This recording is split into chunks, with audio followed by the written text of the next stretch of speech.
Hey there, comic book friends and fiends. It's Rob here in front of the Great Wall of Comics. It's Thursday, and it's time for another episode of Only My Slabs.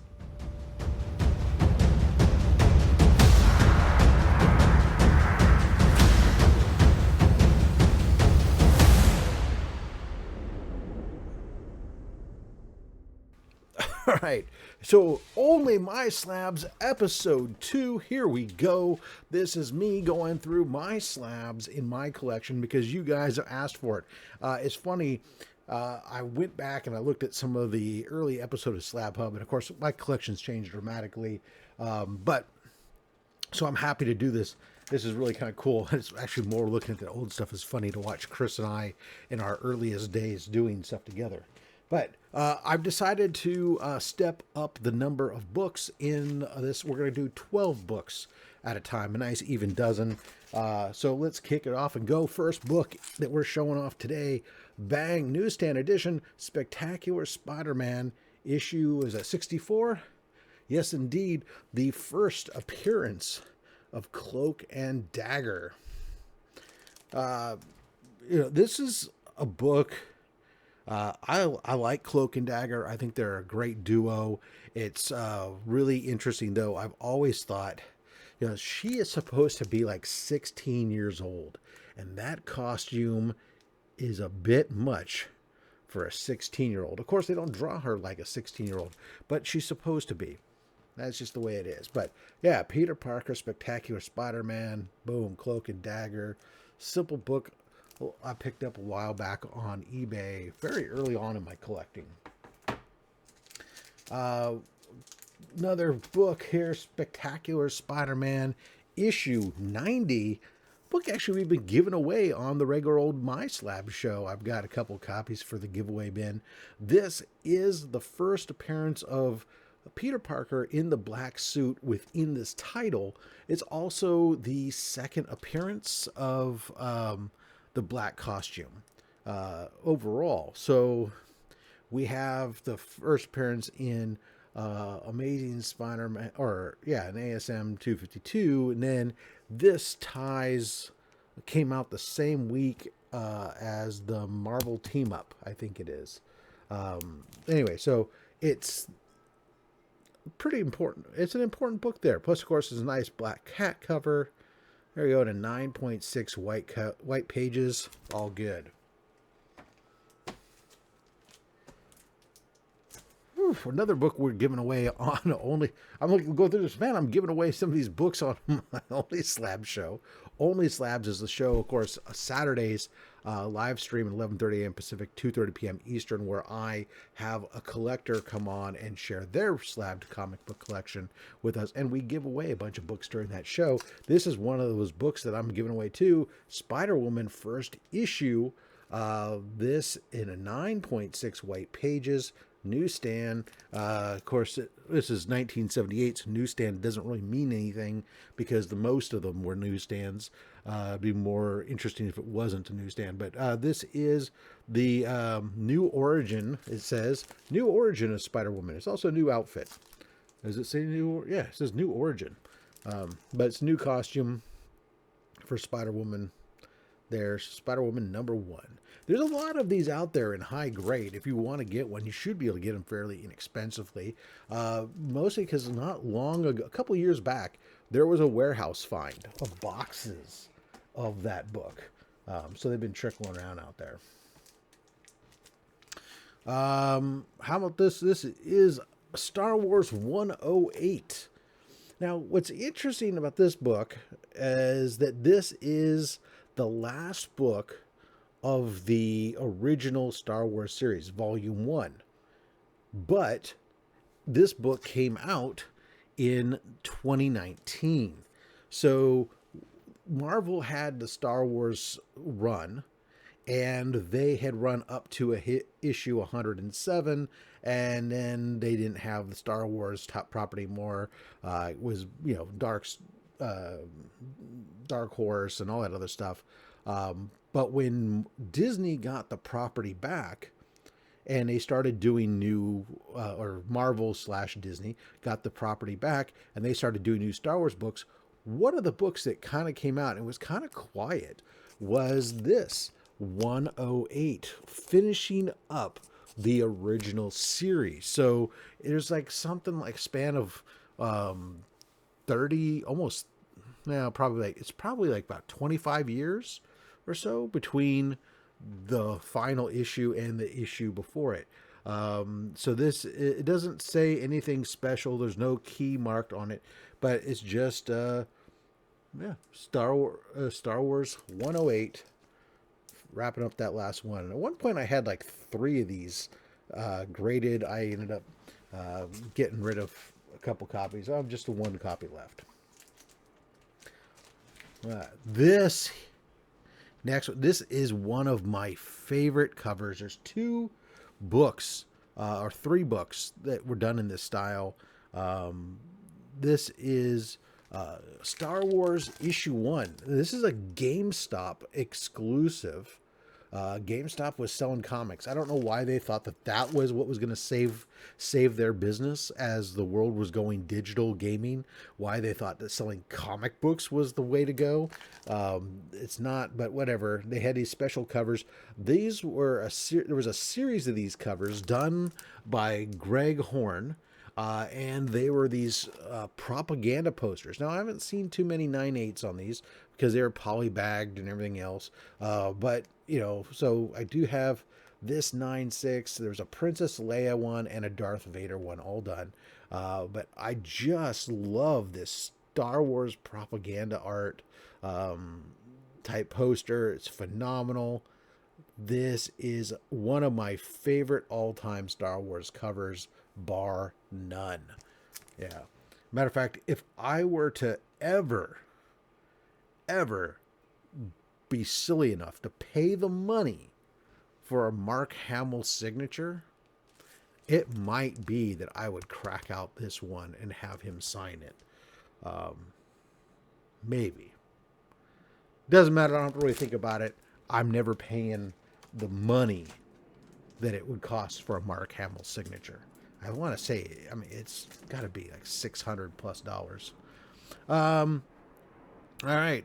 Volume 2, I believe this was Star Wars Darth Vader, issue number 1. What's really going to be funny is as we go through these early boxes in my collection, you're going to see a lot of books that you might question, why are they slabbed and graded? Well, early on in my venture into doing comic books on a much larger scale, when I got back into comics here in the around 20, was it around? I guess I got back into comics right around 2015. And when I did, I shortly thereafter, around 2017 or so, I started dabbling with grading comic books. And for a while, I was ridiculous, and I just graded almost anything. A lot of stuff, a lot of books that probably today I definitely wouldn't do. I don't do nearly as much. I mean, I used to there was times, I think one year I had like over probably close to 400 books that I had graded in a year. Now I'm probably, I question whether or not I should be paying a higher membership at CGZ, because I really don't do more than maybe, 20 books a year now. But these are things that we learn, we evolve as we go, and the market for graded comic books isn't what it used to be. So that was Star Wars Darth Vader number 1, and here is Star Wars Darth Vader issue number 2.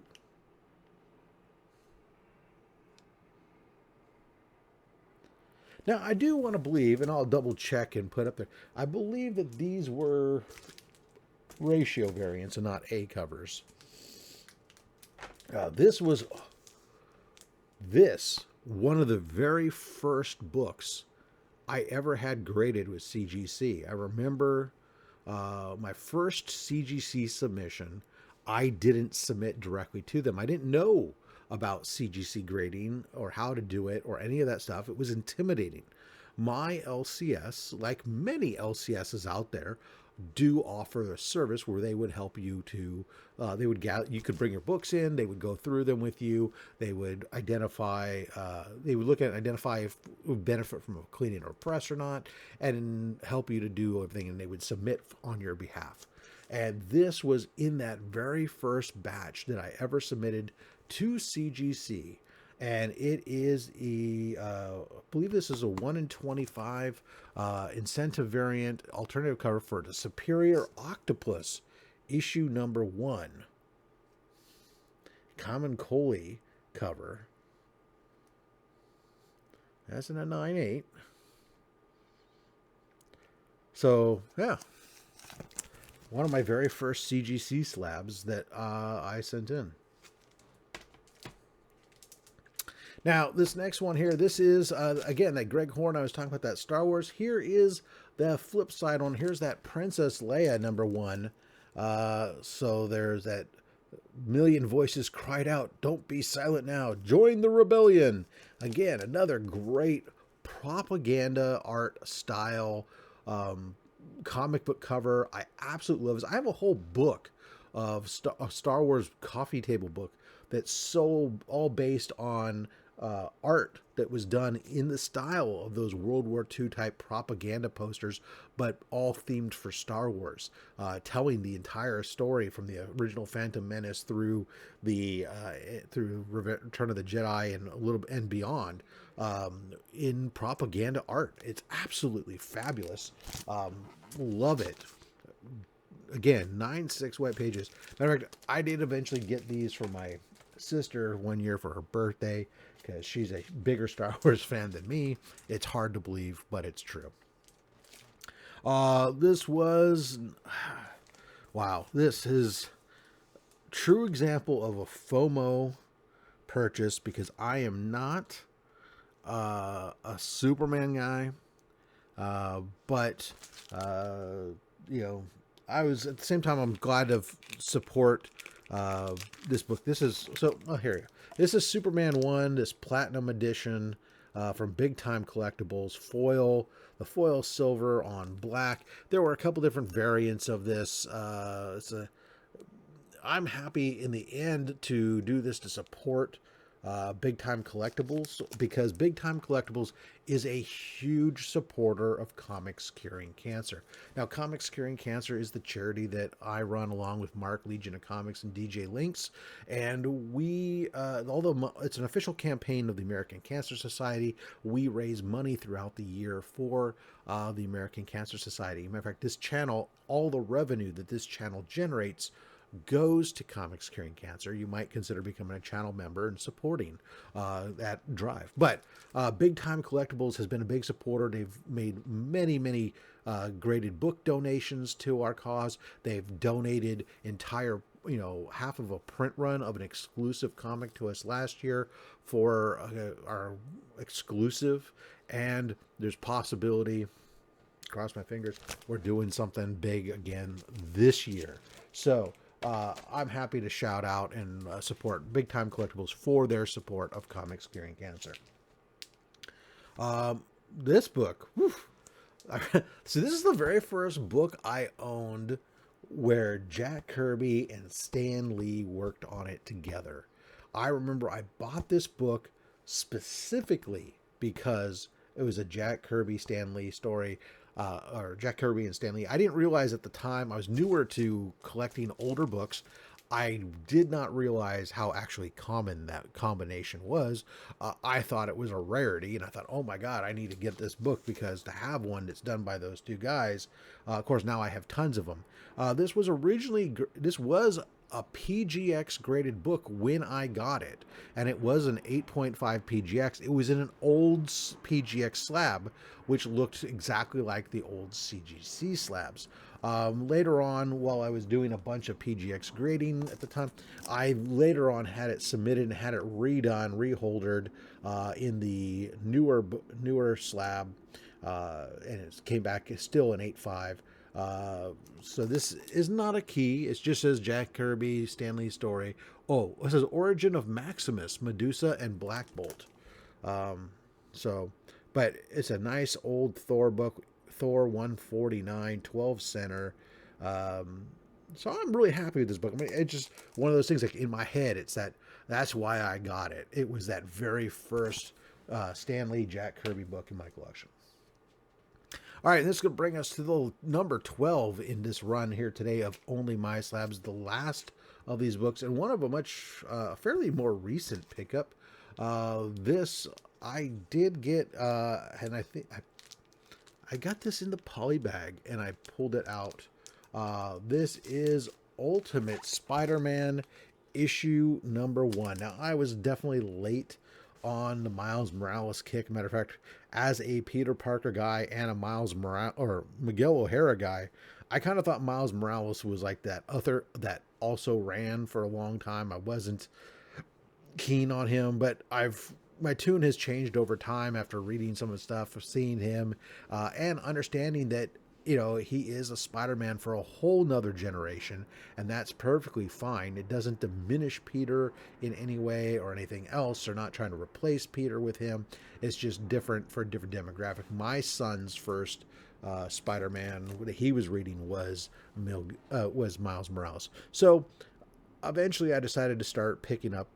I had a key or two of this, and then I decided to forget it. I'm just going to go get those back issues for all of the Miles Morales runs, just because right now they're not, most of them are inexpensive still. And I am almost done with collecting all the back issues for the Miles Morales run. But this was a big one, of course, was that issue 1. Cover art there by Kari Andrews. Origin of Spider-Man Miles Morales, polybag removed. Of course, because he took it out of the poly bag. But there we go, 9.6 white pager. And you'll see throughout this, I mean, well, I have lots of 9.8s. I'm fine with a 9.6 book on a lot of these things. The difference between a 9.6 and a 9.8 is very minimal from a quality of the book perspective. But it's great from the perspective of the cost. And as a collector, I like to talk about the nexus of value. And we'll talk about that throughout this series on certain books, why I have certain grades, because that's where I found I could get the maximum book for the value. That's going to do it for this episode of Only My Slabs, because I'm rambling at this point. Guys, thank you for joining me today. Tune in again next week. We'll do another dozen of these books. And until next time, make sure you collect what you want. Don't listen to anybody, including me. I'm just a fat man with a fat stack of comics and a fat opinion. Thanks for watching.